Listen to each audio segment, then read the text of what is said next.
1 and 52 kind of go together. It's all one section here.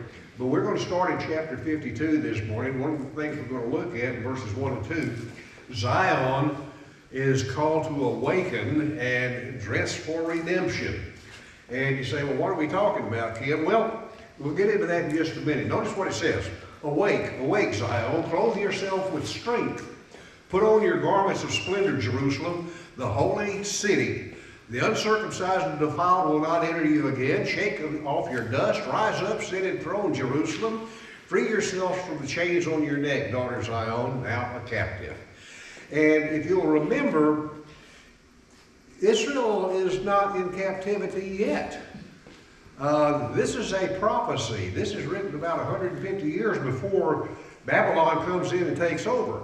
But God has already gone from bringing judgment upon Babylon in prospect, saying that, judgment upon Israel in prospect, saying Babylon's going to come and carry them off into captivity. And he also says that Persia is going to come and get Babylon. And so Cyrus the Great, he even names him about 150 years or so before Cyrus is ever born.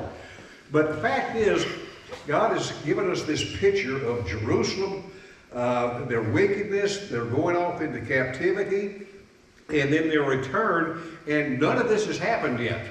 We're still under the reign of Hezekiah. And so what we're looking at here, as we get into this, we have a repetition that's talking about urgency. God wants these people to understand and hear this. Awake, awake, Zion. Pay attention to what's going on here, because we're going to make this transition from where you were to where you're going to be, all right? Now, if you'll remember over in chapter 51, verse 17, this is where he was talking about Israel being, they're off in captivity in prophecy, but now he's saying, awake, awake, rise up, Jerusalem, you who have drunk from the hand of the cup of the Lord's wrath. Now, so what happens here is God is saying, get up, pay attention, listen to what I am telling you. You've been carried off into judgment, or you're being carried off into judgment. You're going to rise up from that, and now I want you to pay attention to what I'm saying in this section of Scripture. So now Jerusalem is commanded to rise up, and the idea is awake, awake. And when you say that twice, you're trying to get their attention. Over in chapter 51, verse 9, we have Israel is calling on God to awake. They're having all kinds of problems. They say, where are you, God? And pay attention to us, Lord. We need some help down here.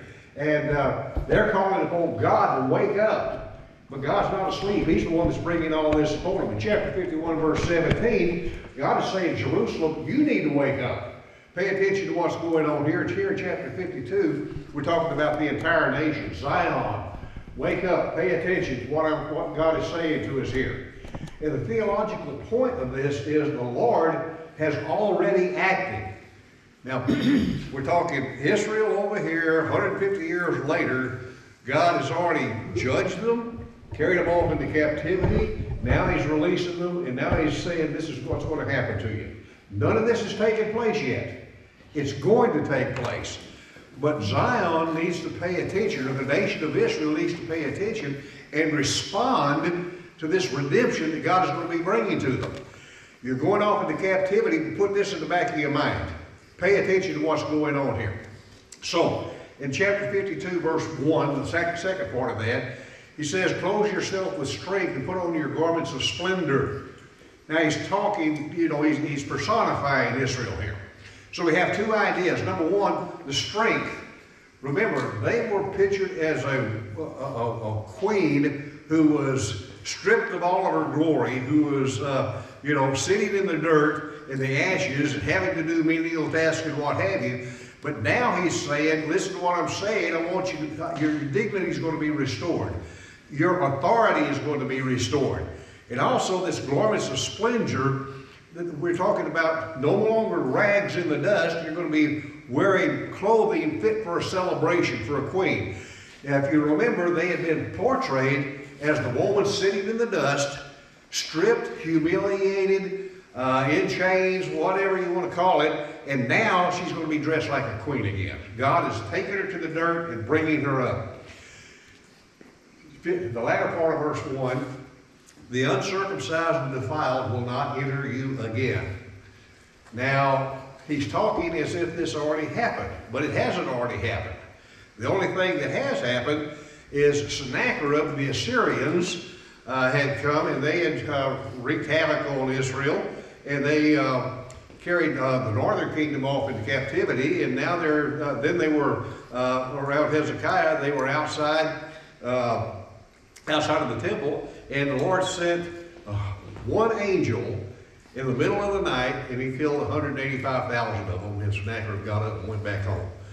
But Assyria and Babylon were the two countries that were going to come in and sack Israel and give them a hard time. They wanted to defile everything about it. And so what this is doing, it's anticipating a purified city. A city that belongs to God and to God alone. No longer is Babylon or Assyria going to have any dominion over them. So what we're looking at here, it points from beyond the return of Babylon, from Babylon rather, toward what we would call an eschatological Jerusalem. And as we look at this, I know you're saying, what in the world is an eschatological Jerusalem? Right? Well, eschatological Jerusalem is actually, I like this quote, the final ultimate Jerusalem that God promises at the end of his redemptive plan. Yeah. What? Again, what are you talking about? What's eschatological? Well, that word is a $40 word that theologians have come up with over the centuries. And all it does, it comes from the word eschatos, which means last or final, all right? It's a little old Greek word, and that's all it means, is last or final. And what it's talking about, this eschatological Jerusalem, is God's complete kingdom. We're not just talking about Israel coming back from Babylon and setting up there in Jerusalem again. But the eschatological Jerusalem means it's the end of the story, all right? And we're talking about something that is far into the future. It's the future perfect city where God is residing, where his presence is fully acknowledged, and he fully dwells with his people. Picture that in your mind if you can, all right? Isaiah 52 and also all of chapter 60 through 66. It's a vision of Israel restored. Everything's going to come back, all in the future. He's talking about a heavenly Jerusalem, not simply Jerusalem that we see on the news every day, because that's not even Israel anymore. But we're talking about a heavenly Jerusalem. The Hebrew writer talks about that. He says, "You have come to an assembly of the Lord. You have come to thousands and thousands or myriad of angels who are singing and worshiping. You have come to the saints of those made righteous." And so that heavenly Jerusalem is what the Hebrew writer is talking about. And you read about it over in Revelation 21 and 22. It's that new Jerusalem that's coming down from heaven, all right? It's that final vision that God's people are all gathered together and sin and death are gone and God dwells among his people. That's the eschatological Jerusalem. Over to Revelation 21:3. Look, God's dwelling place is now among the people, and he will dwell with them. Now, there's two ways of looking at this, all right? You can look at it now. God dwells in us. We already come to the heavenly city, Hebrews 12. You can look at it as to be here in promise now and there in the future. So, two ways of looking at that. I'm going to let you pick out which one you want to look at. I lean toward this one. But anyway, what we're talking about is Zion. The nation of Israel is now clothed in glory. And all the nations are streaming to it, which happened in Acts 2 also, Parthenon, Medes, Greeks, Elamites, strangers from Persia, all these things were coming. So it's talking about that, but it's also talking about beyond that historical city and the redeemed of Jerusalem, the city of God, the complete kingdom. That's what we're talking about here. So he's pointing not simply at the people coming back from Babylon, but he's pointing to the people in the future. Much further in the future, all right? Rise from captivity, verse 2. Shake off your dust, rise up, sit enthroned, Jerusalem. Free yourselves from the chains on your neck, daughter Zion, now a captive. Okay, remember, this hasn't happened yet, but God is talking as it has. Look at these things. Shake off your dust, sit enthroned, free yourself from chains. The dust, humiliation, defeat. That happened when Nebuchadnezzar comes in and takes these people off into captivity. Restore, sit up enthroned, or get on the throne, all right? In other words, the kingdom is going to be restored. Get the chains off of him, right? It's going to be the end of captivity. So God has promised you're going to go into captivity, but also God has promised you're coming out of captivity. I'm doing this for you. So you're moving from humiliation, sitting in the dust, to being enthroned once again and dressed beautifully in robes and everything, okay? So God is doing this. Now he's saying that there's going to be redemption without payment, verse 3 through 6. And I'm going 900 miles an hour because it's been a long time in Isaiah. All right? This is what the Lord says. You were sold for nothing, and without money you will be redeemed. Again, talking in the past tense. Nebuchadnezzar is going to come in. He's going to bring judgment upon Jerusalem. God allows that to happen. All right? And Nebuchadnezzar wasn't paid to do this. And God is saying, I'll allow this to happen, and it's not going to cost anything to be redeemed as well. For this is what the sovereign Lord said. At first my people went down to Egypt to live. Lately, Assyria has oppressed them. And what he's referring to here, well, let's keep going. And now what do I have here? Declares the Lord. For my people have been taken away for nothing, and those who rule them mock, declares the Lord. All day long my name is constantly blasphemed. Therefore my people will know my name. Therefore it's that day they will know that it is I who foretold it. Yes, it is I. All right. You were sold for nothing without money, and you're going to be redeemed. What he's referring to is there wasn't a commercial transaction. They didn't come in and buy a piece of land. There wasn't any price paid to Babylon. God just allowed that to happen. He motivated Babylon to come in and take over Jerusalem. God did that. Nebuchadnezzar accomplished it. Nebuchadnezzar was God's tool. So since he was God's tool, bringing Israel back out of captivity is not going to involve paying Babylon anything. As a matter of fact, he's already said that Cyrus, the one from the east, the Persian, is going to come in, and Babylon is going to succumb to Persian captivity. And that's going to happen, all right? Instead of redemption, it's going to be coming through God's sovereign intervention, once again. And we have a tendency to forget that God, our God, is the ruler of the cosmos. He's the ruler of history. He sees it from beginning to end.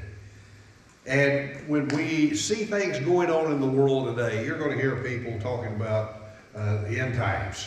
You know, we're in the end times. I don't know. We've been in the end times since Acts, the 2nd chapter. All right? I do not know when Christ is coming back. I know he's coming. I do not know when he's coming back. Nobody knows when he's coming back. Our God is in control of history. When we read the book of Revelation, we hear about trumpet warnings. We hear about bowls of his wrath. And the book of Revelation is not A to B, it's like this, okay, kind of scenes set on top of each other. What is a trumpet warning for one is judgment for another, right? So we need to pay attention to things going on in the world around us. Yes, God is operating in history, and God is setting up kingdoms and tearing down kingdoms. God intervenes in history, and we need to remember that, and that's exactly what he's doing here in Isaiah 52, all right? He's going to review Israel's history and their oppression, verses 4 and 5. This is what the sovereign Lord said. At first, my people went down to Egypt to live. Well, they did. Remember that? Okay, they went to Egypt to live. Little Joseph was down there and had a thing going on with Potiphar's wife. Went to prison for a while, came out of prison, and made one of the head honchos of Egypt. But now he's saying, lately Assyria has come. And if you remember, under Hezekiah's reign, Sennacherib came in and was destroying all the little towns and everything else, laid siege to Jerusalem. Assyria oppressed them. And God is saying, and now what do I have here, declares the Lord? My people have been taken away for nothing. And those who rule them mock, declares the Lord. And all day long my name is constantly blasphemed. Okay. First great thing was Egypt's bondage. And you don't remember that. As a matter of fact, while they were down there, they seemed to have forgotten all about the Lord, and they were just crying out. And God says, I've heard their cries, because they come up to me. And so God gets a hold of Moses. You know the whole story there, where Moses sees him at the burning bush, and God tells him, you go tell Pharaoh to let my people go. That was the first bondage. Second bondage was later Assyrian domination. They came around under Sennacherib and a few others, and they laid siege to Jerusalem and what have you, and had to pay tribute and everything else to them. Then Babylon, they're coming. And so God is laying out their history. And so the pattern shows this repeated cycle. And I think this repeated cycle is something we can all pay attention to on a corporate level and also a individual level. What we find here is oppression, deliverance, and then oppression again. All right? Oppression, why? Because the people are turning on their God. When their mind wakes up, lo and behold, they come back. Right? There's deliverance. And then they turn away from him again. Oppression once again. And so what we find is God's not concerned simply about Israel's suffering. There's something else going on here. And the something else is going on here is that God is saying, my name is being blasphemed all day long. Because of the way you people are acting, or my people are acting, the world around looks at you and says, if that's what it's like to be one of God's people, I don't want to be it.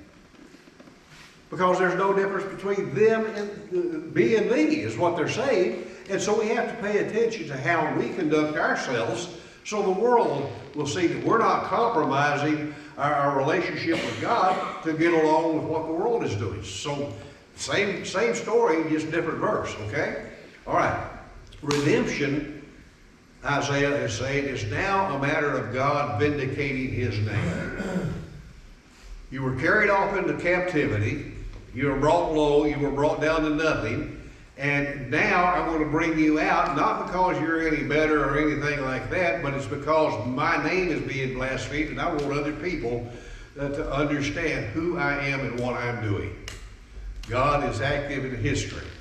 So this restoration, he says, people are going to know my name. It's going to reveal two things. Number one, God acts in history. He's the ruler of the cosmos. He's in control of all things. And number two, the Lord speaks and he fulfills his word. Right? Cyrus did come. The Persians did come in and throw out Babylon. And the Persians did turn Israel loose and allow them to go back to Jerusalem and build the temple again. That took place. God's saying, it's going to happen. I'm in control. Okay? In that day, they will know that it's I who foretold it. That's in verse 6. Okay? That is anticipating what we have been looking at from chapter 49 onward. That servant passage. The suffering servant is going to be going to reveal a lot of things to the people around him. 7 through 10, I think we've all heard that one. And I've always laughed at it because, I don't know about you, my feet aren't very pretty. Okay? How beautiful on the mountains are the feet of those who bring the good news, who proclaim peace, who bring good tidings, who proclaim salvation, who say to Zion, your God reigns. Listen, your watchmen lift up their voices together. They shout for joy. When the Lord returns to Zion, they will see it with their own eyes. Well, burst into song. Joy together, you ruins of Jerusalem, for the Lord has comforted his people. He has redeemed Jerusalem. The Lord will lay bare his holy arm in sight of all the nations, and all the ends of the earth will see the salvation of our God. What are we talking about here? How beautiful are the feet of those who bring the good news. Well, what's the good news? It's a message of peace. It's going to be an end of conflict. And the good news, the gospel, that's a victory message. That's what we're talking about here. It's a gospel, but the word gospel, euangelion, what that amounted to is you have watchmen on the wall. They're battling over someplace where you can't see things on. They're watching down the road to see what happens. And all of a sudden, here comes the evangelist, the messenger. And he's bringing either good news or bad news. You can usually tell by the way he's walking. If he's all slumped over or dragging, it's bad news. We got whooped. But if he's joyful, he comes in, he's bringing this message of good news, we won. And that's what we're talking about here. The good news is an announcement of victory. That's why the imagery is the beautiful feet of those who bring the good news. Why? Because he's talking about salvation. He's talking about a deliverance from bondage. And he's talking about the reign of God. He's talking about God still reigns. God is still powerful. That's what we're looking at here. And the core message is God's kingship is now been publicly revealed. Everybody can see what God has done when he brings Israel out of captivity, okay? Paul, over in the book of Romans chapter 10, verse 14 and 15, talks about it from our perspective. How can they call on one they have not believed in? In other words, if you don't know who Jesus is, and you don't understand who Jesus is, I'm not talking about just the historical figure, I'm talking about who Jesus is as the divine Logos, the Son of the Father, the one who made himself flesh and dwelt among us, the one who died, the one who was raised again. You know, if we don't know who that Jesus is, then you can't believe in him. Matter of fact, how can you believe in the person you haven't heard? I used to preach out in California, and you'd think this congregation of about 400 people at that time, that everybody in that community would have heard about Jesus. I had this Oriental couple come in one time. They wanted to be married in our building because the building looked, oh goodness, it was a beautiful building. You know, red carpet, white Roman columns. The pulpit was about as high as the PowerPoint thing here, and I had to stand on it like that. It was huge, but it lent itself real well to weddings. And so they came in and wanted to rent the building for a wedding. And of course, we didn't charge anything. We allowed them to come in and do that. But I said, before we get into it, I want to go through a little marriage counseling. And I want to talk to you about Jesus. And the girl who was getting ready to be married, who lived 5 miles away from the church building, said, "Who's Jesus?" You talk about something before you. There are people in this country, in this community, who've never heard of who Jesus is. So they have to hear who Jesus is, and it's our responsibility to go tell that story. How can they hear without someone preaching to them? And how can anyone preach unless they're sent? And as it is written, how beautiful are the feet of those who bring the good news. And with that, we go back to Matthew 28. Okay, I know we're talking Isaiah, but I want to encourage all of us to remember Matthew 28. Jesus said, "All power is given unto me in heaven and on earth. Go therefore and teach all nations, disciple all nations," or as you are going, make disciples of all nations. And teach them to observe all things I have commanded you. Go on with you always, even to the end of the world, or the end of the age. And so, you know, we all have that responsibility of sharing who Jesus is with the world around us. We can do that. We can do that at Waffle House, can't we, Walter? Sitting there talking to the girl who was the waiter. We can do that. So remember that. Verse 8, "Listen, you watchmen, lift up their voices when the Lord returns to Zion." What are we talking about here? The idea of returning to Zion. And the imagery is God's presence among his people. And that sometimes makes us wonder, how can we tell God's presence among God's people? Well, we can tell God's presence among the people by his actions, right? During the days of Isaiah, God's actions were not so visible. Now, when Sennacherib came, and he had 185,000 men camped around the city of Jerusalem and lay siege to it, and God sent the angel that night and killed all of them, everybody knew God was good because God took care of it. That was a miracle. that something like that would happen. When Cyrus the Great comes and overthrows Babylonian rule, that's another one of those miracles that God is involved in and God is bringing to pass. And so what God is saying, when you see these things happen, burst into joy together, you ruins of Jerusalem. When you see stuff like this going on, be happy. Don't sit there, scratch your head, and say, well, what happened? You know? Realize that God is in control and God is working. I've told everybody in here about a book called God Winks. And if you don't know what a God wink is, start paying attention. If you pay attention to life around you, you're going to see God involved in your daily life some way, shape, or form. And when God does things, just like Mr. Harold came in the other day, went to the doctor, and the doctor says, hey, the cancer's gone. That was more than a wink. That was like God shouting. But yeah, it's things like that that happen. And God is involved in everybody's life. And so surely we should be happy people. Burst into joy together, songs of joy. Why? The ruins of Jerusalem is going to be built back. And you say, well, why is all this taking place? Well, the reason why is because the Lord has comforted his people. He's redeemed Jerusalem.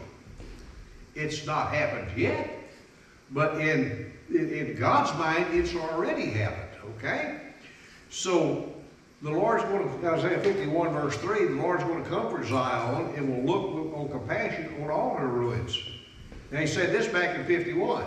He's going to make her deserts like Eden. He's going to return back to that creation theme. All things are going to be made new. Her wastelands are going to be like the garden of the Lord. Again, in the beginning, when he looked at the garden in all of his creation, he said, it's very good, right? So joy and gladness is going to be found in Zion or her, and thanksgiving and the sound of singing is going to be taking place. God is saying that this joy is going to be brought before you, and so feel free to joy, to sing. Feel free. Why? Because God's involved to comfort you, and he brought you out of where you were. Okay?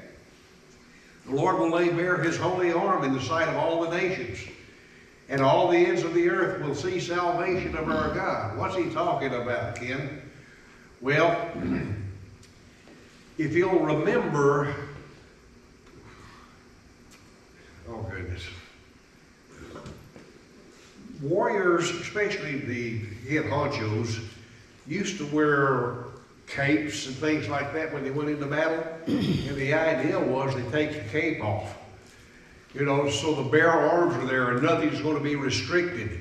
And they're going to be able to wield that sword or throw that spear or whatever it is that they need to do. And that's what we're talking about here. The Lord's going to bear his holy arm in sight of all the nations. In other words, the Lord's going to be, that powerful right arm of his is going to be bared for use. And people are going to be able to see it. God's going to publicly display his power. How's he do that? Lo and behold, here comes Cyrus. Right? Redemption of Israel becomes a global revelation of God's power. When Israel is finally released from Babylonian captivity, everybody's going to know that God was involved in it. Okay? I'm called to leave Babylon. Well, depart. There's that 2 times again. Pay attention. Go out from there. Touch no unclean thing. Come out from it and be pure. If you'll remember, they went off into captivity because they were impure. They were worshiping idols. They were sacrificing children of Moloch in the valley of Gehenna. The beautiful valley turned into a wasteland. It was a garbage dump in Jesus' day. And so they were doing all these things. They put idols in the temple. They had male and female prostitutes working in the temple. They were doing all these terrible things. That's the reason they were carried off into captivity. But now, after 70 years in captivity, according to Jeremiah, they're going to be brought out. God says it's going to be brought out. And you're going to, when you do that, I don't want you to touch those unclean things. You come out of captivity from it and you be pure. You who are going to be carrying the articles of the Lord's house. But you will not leave in haste or go in flight, for the Lord will go before you. The God of Israel will be your rear guard. Once again, we have the Exodus imagery.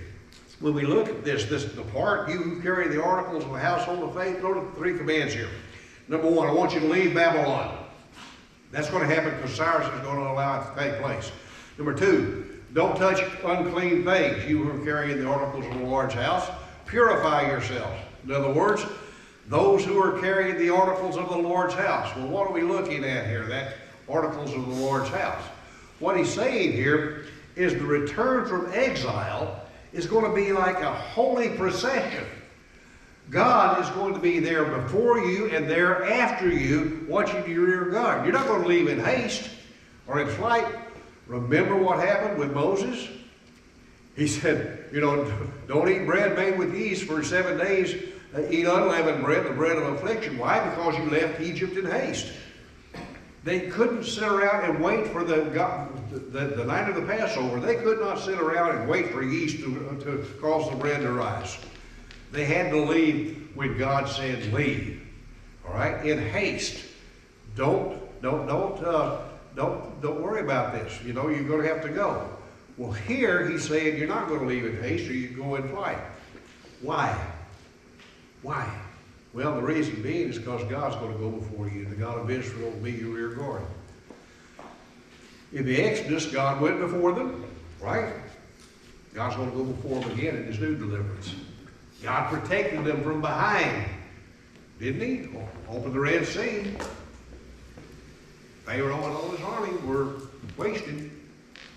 God's guarding them again, taking care of his people. Okay? Isaiah is saying this is going to be a brand new Exodus. And that Exodus motif you'll see over and over and over again in the Bible. Okay? Introducing the suffering servant. Well, verse 13, see, my servant will act wisely. He will be raised and lifted up and highly exalted. Just as there were many who were appalled at him, his appearance was so disfigured beyond that of any human being, and his form marred beyond human likeness. So he will sprinkle many nations, and kings will shut their mouths because of him. For what they were not told, they will see, and what they have not heard, they will understand. My servant will act wisely. We were introduced to the servant a couple of chapters ago. Okay? One who was called. One of them was Cyrus, who came from the east, but it also pointed toward one who was coming in the distant future. That servant's going to act wisely. What's going to happen? Well, he's going to be raised, lifted up, and highly exalted. These same words echo later in the New Testament, talking about Jesus. He was raised from the grave. He was lifted up. He was highly exalted. Okay? There were many who were appalled at him. His appearance was so disfigured beyond that of any human being, and his form marred beyond any human likeness. Well, got a deliberate contrast going on here. All right? In verse 13, he's exalted and glorified. Verse 14, he's humiliated and disfigured. What are we doing here, Lord? Well, this suffering servant is going to sprinkle many nations. He's not talking about Cyrus here. What he's talking about is the imagery from atoning sacrifice in the temple. Remember how the chief priest would go in and sprinkle blood on the sacrifice? That's what we're referring to here. This suffering servant is going to make the atoning blood for many nations. All right? And kings are going to shut their mouth because of him. For what they were not told, they will see. What they have not heard, they will understand. The kings of the earth are going to be silent because they see something that is previously hidden. I don't know who said that, but I liked it. Okay? When we look at this, we need to understand that the kings are silenced because of all this taking place. And what that is doing is preparing the reader for an explanation of the suffering servant in Isaiah 53. That's where we've gone with this suffering servant. He's been identified as both Cyrus, but the future suffering servant, the eschatological suffering servant, is recognized as Jesus. And he was beaten, he was smitten, he was spit upon, his beard was pulled out, he was crucified, he was buried, he was raised, he was glorified for us. And we're going to see all that in verse 43.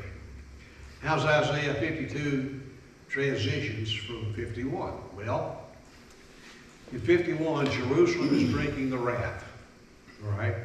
Now, rising from the dust.